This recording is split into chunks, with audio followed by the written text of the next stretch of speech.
amigos, olá Cabo Frio, olá Grande Jardim Esperança, né? Uma grande alegria, uma grande satisfação podermos nos reencontrar aqui na Jovem TV com o retorno do Cidadania e Socialismo, o seu programa de entrevistas, de debates, e que está voltando a partir dessa semana, toda segunda-feira, das 15h30 às 14h30, estaremos aqui, né, com os nossos convidados, com as pessoas de Cabo Frio, para discutir, para debater o cotidiano da nossa cidade, né, o cotidiano político, econômico, social da nossa cidade.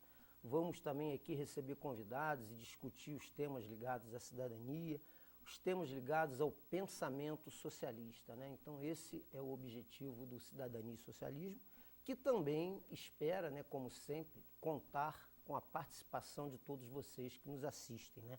Nós estamos na Jovem TV, uma TV comunitária, né, que exatamente exalta essa questão da participação popular. A grande maioria dos programas aqui da Jovem TV tem esse perfil, né, de grande interatividade com a população. E a gente pode já, né, produção, deixar desde já aí os canais abertos de participação, através do telefone da Jovem TV, 2629-2571, 2629-2571, através da página do programa no Facebook, Programa Cidadania e Socialismo, né, a página nossa lá no Facebook, você pode deixar lá seu recado, sua sugestão, sua participação, e através também do nosso e-mail, né, cidadaniaesocialismo@hotmail.com. Tudo junto, cidadaniaesocialismo@hotmail.com. E como já é de praxe no nosso programa, ao final, né, nós sorteamos o livro da semana. Temos a frase da semana e, consequentemente, sorteamos o livro da semana, que é uma forma, né, que a gente criou desde o programa anterior de incentivar, né, a leitura, a informação, a cultura, que nos dias de hoje é fundamental, né? Informação hoje, gente, nos dias que a gente vive, né, esse processo de globalização, de neoliberalismo galopante, a informação é fundamental. E o livro da semana, né, vamos aqui deixar logo informado, até para homenagear, né, a nossa cidade de Cabo Frio, a gente resolveu trazer hoje um livro de um cabofriense famoso, né, que é o Teixeira e Souza, Antônio Gonçalves Teixeira e Souza, com o romance O Filho do Pescador, que é o romance clássico, né, o livro mais conhecido do Teixeira e Souza, e a gente resolveu brindar, né, os telespectadores, os participantes, no final do programa, com essa obra aí do Teixeira e Souza, ajudando, inclusive, a divulgar, né, um dos grandes nomes da cultura de Cabo Frio, que é o Teixeira e Souza.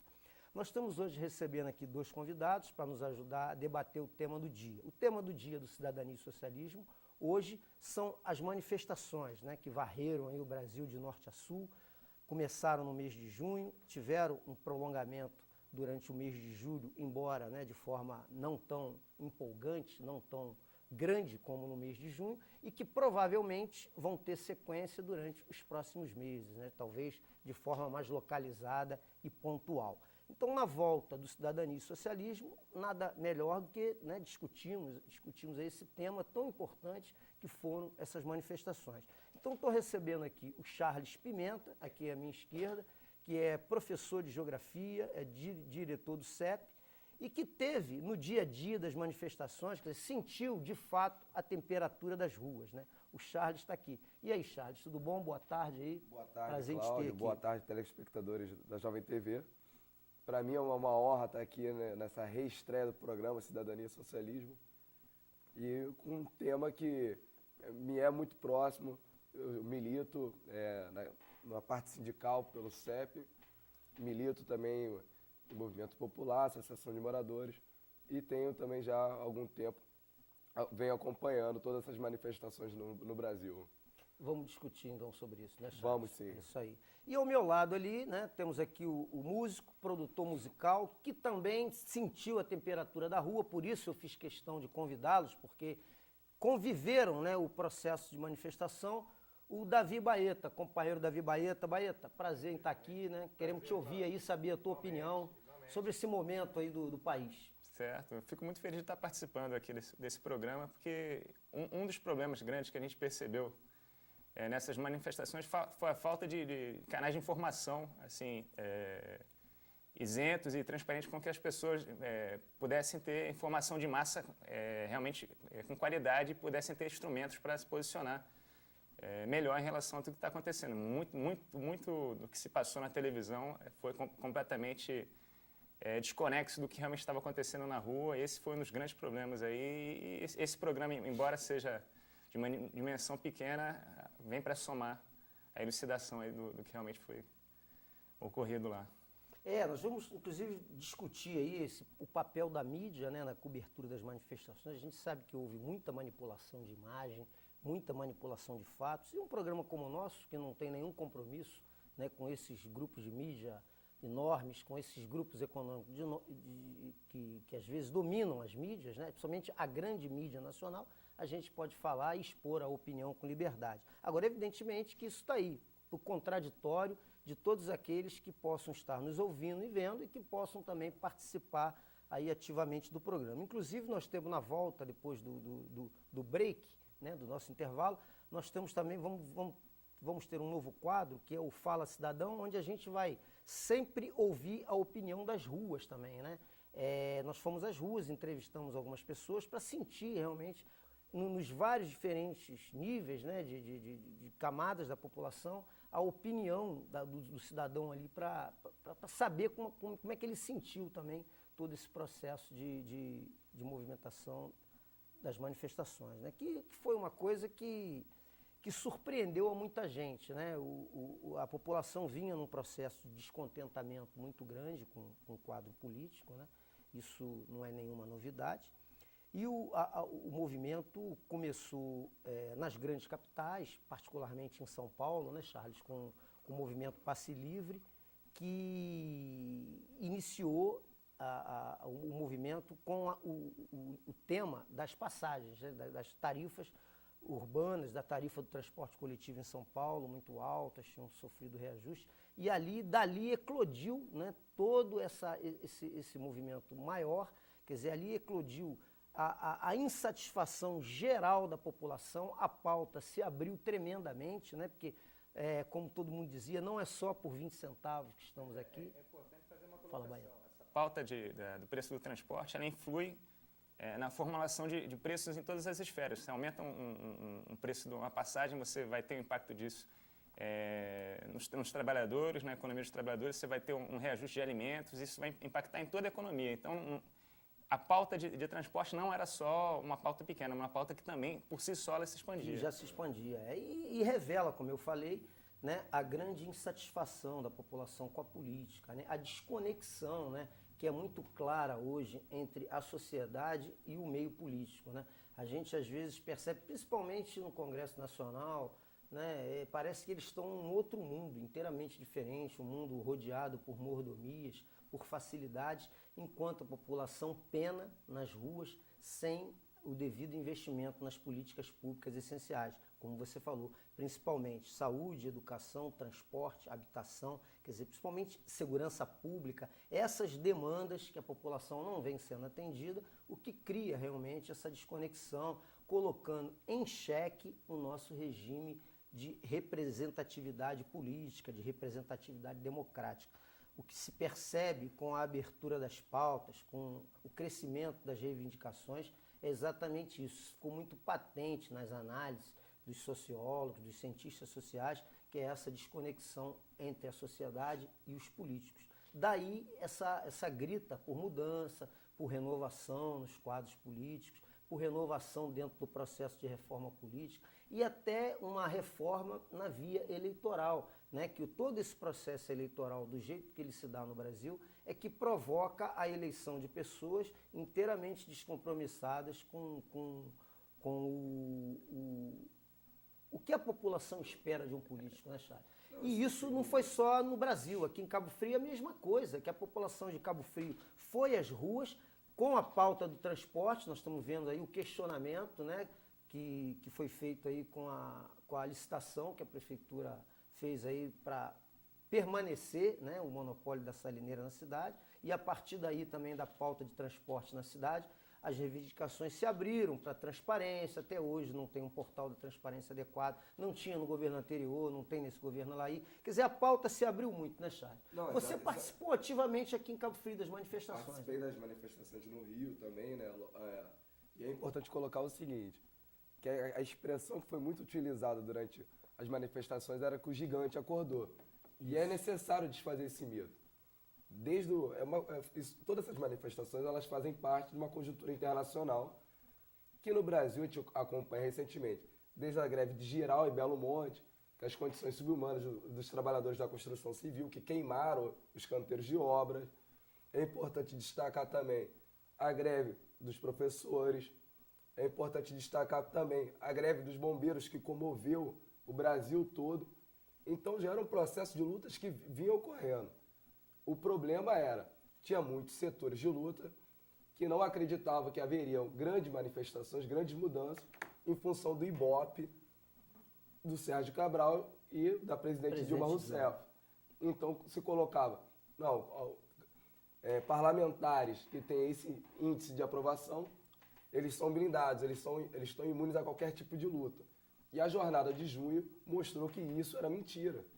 Que como a população se organiza e vai à frente e reivindica, as mudanças ocorrem e tudo que parecia impossível se torna passível de conquista imediatamente. Então, acho que alguns pontos, em termos das lutas, isso tem que ser bem caracterizado, que já tem muita gente na luta, essa luta não começa, ela não só ergue do nada em junho, e ela continua, assim, que foi um marco também, que todos os sindicatos estiveram presentes desde o início nessas lutas, e isso culminou com uma paralisação geral no dia 11 de julho, e agora, dia 30 de agosto, já temos mais uma. Antes, Baeta, só antes complementando, eu vou passar para você o que o Charles falou, eu queria fazer uma observação, você tocou num ponto que eu ia tocar mais à frente.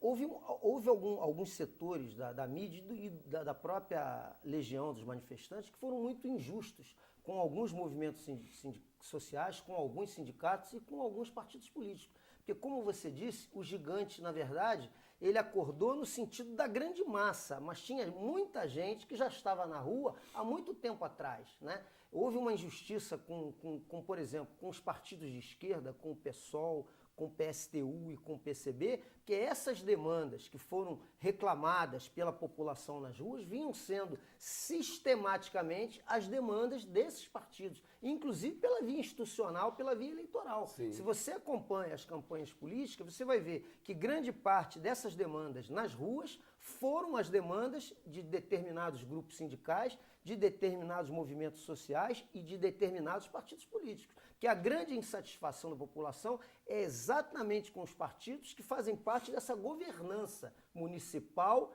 estadual e federal. E esses partidos não têm nenhuma responsabilidade sobre esse caos da gestão que foi feita aí com o dinheiro público ao longo de todo esse tempo, né? Então essa questão precisa ficar bem clara, que esse caráter apartidário que quis se dar ao movimento, a gente não pode nem dizer que não é correto, porque a insatisfação era grande e o grosso, né, o maior volume de envolvimentos era dos grandes partidos, né? Os pequenos partidos, conforme eu citei, não tinham parcelas, conforme eu falei, nesse momento de governança.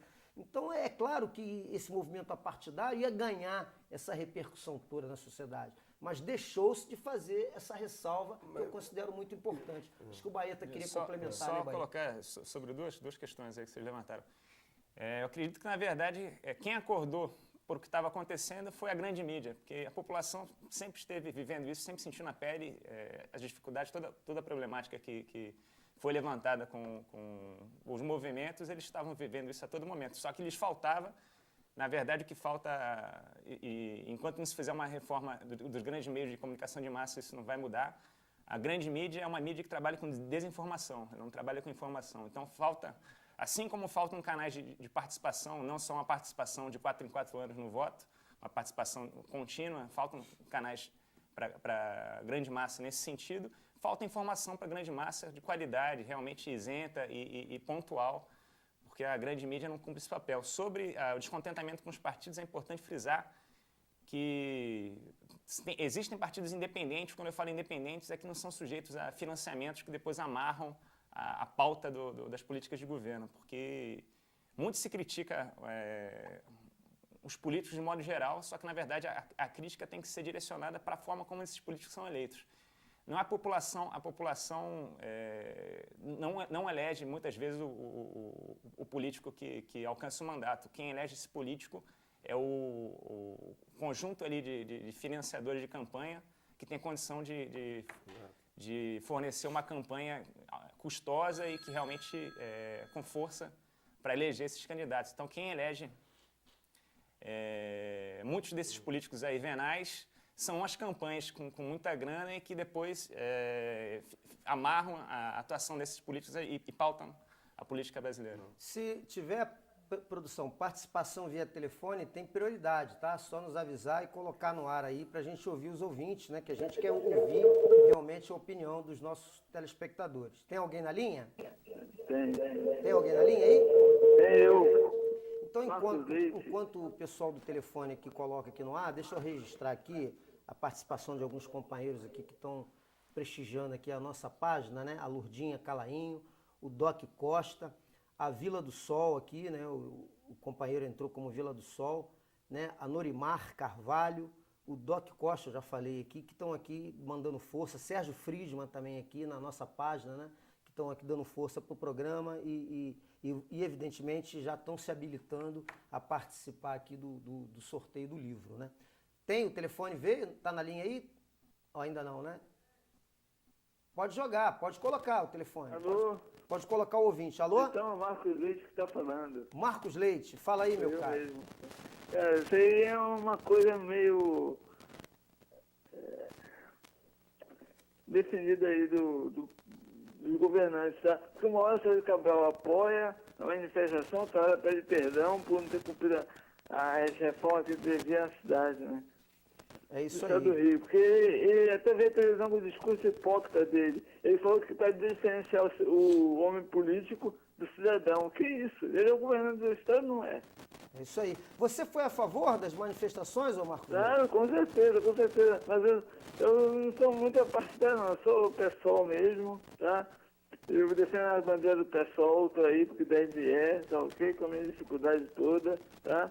Eu também passo perrengue em Cabo Frio, devendo situação de remédio, mas o Zé está falando no programa, então eu vou tomar Isso é um tempo, problema tá? grave. A gente vai ao longo dos programas, Marcos, nós vamos entrar com vários assuntos aqui. E a Tá ok, saúde tá ok, vai ser tá um dos ok. assuntos que nós vamos discutir aqui, Mas ele como a leitura educação, como a que o Charles habitação. fez. Né? E aí a gente vai ter oportunidade de colocar realmente o que está acontecendo. A saúde em Cabo Frio não mudou absolutamente nada na virada de governo, né?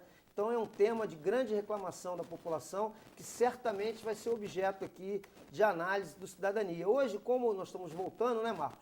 E como as manifestações, né, tomaram realmente um rumo grande aí, né, no dia a dia do cidadão, no dia a dia do país, a gente resolveu abrir o programa com esse tema. Agradeço aí a sua participação e você também já está aqui concorrendo ao sorteio do livro, tá bom? Tá bom, Marcos? Caiu lá, né? Caiu lá. Baeta, você estava concluindo. Estava só concluindo nesse sentido. Então, o que é muito pontual também é que se faça uma reforma política, coisa que não está saindo, já foi atravancada, porque realmente é uma área aí que precisa de mudanças urgentes. E com relação a essas demandas sobre educação, sobre saúde, sobre transporte, sobre segurança, são demandas básicas. Um Estado tem que garantir isso. É função básica do Estado. É absurdo você ter uma situação em que essas questões não são bem trabalhadas. O Estado não pode ser só opressor, ele não pode ser só garantidor do status quo, da manutenção das desigualdades, da manutenção das taxas que enriquecem banqueiros. Ele tem que garantir essas políticas sociais também. E falar em Estado opressor, né, eu acho que seria interessante discutir também tanto o papel da polícia como agente opressor do Estado, né, e também o papel da mídia na forma como foi coberta as manifestações. Principalmente a Globo, né, fazendo bem aquela dicotomia, manifestante, vândalo e baderneiros, né? Quer dizer, a Globo fez questão de frisar isso, como se manifestações fossem coisas que não acontecessem conflitos, como se manifestação fosse aquela coisa bonitinha, arrumadinha, limpinha. Aí tinha que botar ela no sambódromo para ter jurado, para dar nota. É óbvio que em todo mundo, em qualquer momento, toda vez que a população se revolta, se manifesta de alguma forma, há esse choque, né? Há esse choque e realmente, quando você tem, como aqui no Brasil, uma polícia militar que ela não vem para proteger o cidadão, ela vem para proteger o Estado e as autoridades constituídas, né? Fechando, às vezes, o espaço de ir e vir do manifestante, não permitindo que ele possa andar livremente dentro do espaço que ele quer, é óbvio que vão haver os choques e que vão haver a repressão. E a forma como a polícia militar atuou, né, em muitos casos de uma forma violenta, truculenta, amenizada sempre pela mídia, principalmente pela Rede Globo, acho que é um caso que merece que a gente discuta. Não, mas eu acho que a gente tem que fazer um adendo antes, né, que é importantíssimo, em relação aos vários grupos que participavam das manifestações. Então tinha muita gente que ia lá defender sem partido, sem bandeira, e muita gente acabou entrando nessa onda. E isso não quer dizer de forma alguma que esses grupos eram fascistas. É verdade. Não dá para dizer que o jornaleiro que tem lá perto de casa é um cara fascista, o cara que trabalha lá no balcão da padaria é fascista. O que houve foi, os movimentos de esquerda achavam que a população sairia na rua clamando por essa liderança, coisa que não aconteceu, porque é guerra, é movimento social, tem tensão. Isso não seria de forma tão simples, nem de forma tão risonha como se esperava. E outro problema, todos os movimentos que estavam envolvidos tinham tensões internas de longa data.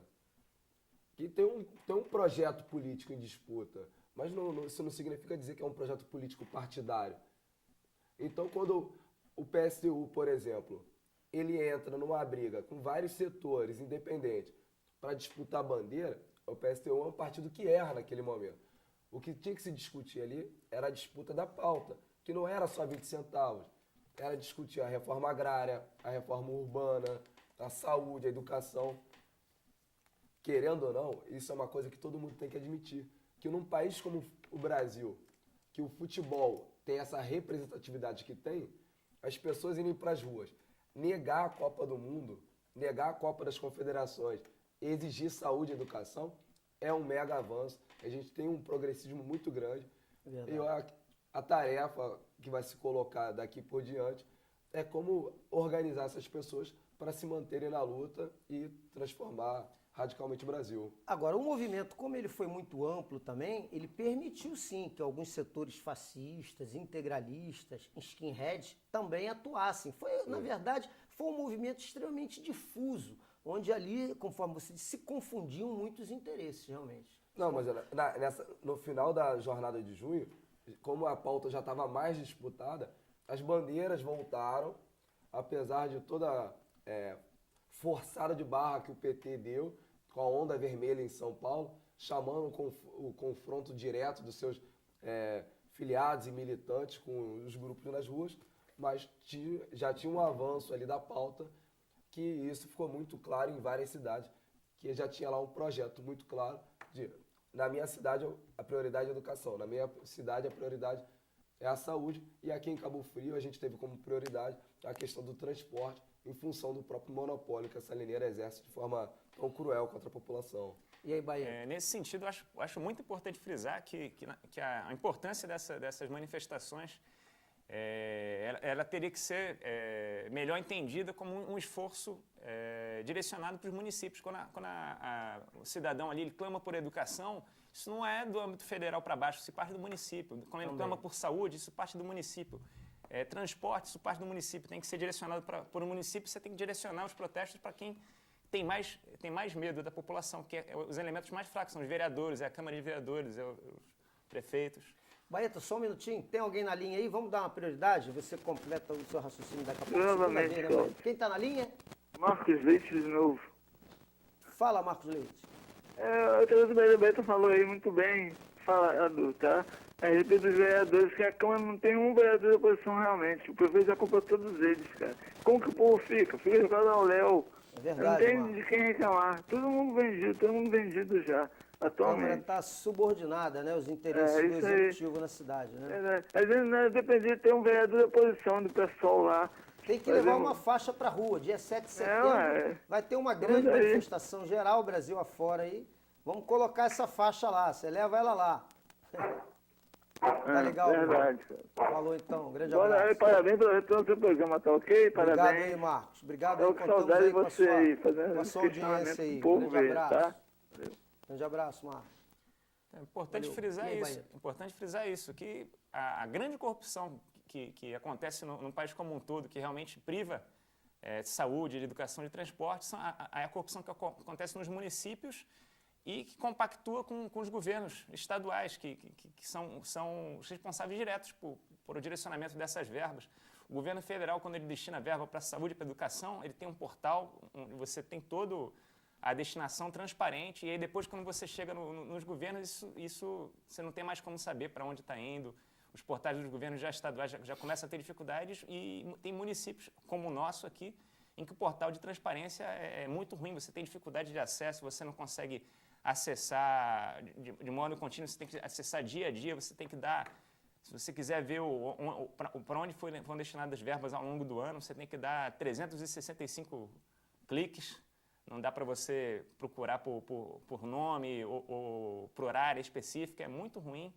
E isso favorece aí a falta de informação da população, a falta de instrumentos aí, para que elas não tenham condições de questionar essas políticas, que na verdade é o principal ponto-chave dessas manifestações. Disso a gente tem que sair para uma situação que a população seja mais instrumentalizada nessa luta, que tenha informação para fazer suas críticas com profundidade, entende? Porque senão acontece isso informação é fundamental. acontece isso que a gente vê. A população é tão desinformada, mas tão desinformada que ela tira só no governo federal, quando devia estar tirando. E a Que é grande no município que acontecem as coisas. município e no estado. Correlação. No Rio a gente ainda teve A gente mora no município. no Rio a gente ainda teve a sorte de ter um foco em cima do Cabral. Mas é importante dizer que o projeto do Cabral, ele conseguiu só fazer o que ele conseguiu fazer, porque é um projeto quase que de hegemonia, com as prefeituras de interior, com o acesso que ele tem, tanto no judiciário quanto no governo federal. Ele fez um projeto aqui hegemônico e foi pego de calças curtas aí, quando achou que nada poderia derrubar o projeto dele hegemônico, ele pudesse empurrar qualquer um que ele quisesse, por pior que fosse o nome, para ser o seu sucessor. Ele viu que não é bem assim, demorou até cair a ficha nele. Nós vamos fazer um intervalo para apoio cultural e na volta vamos ouvir algumas opiniões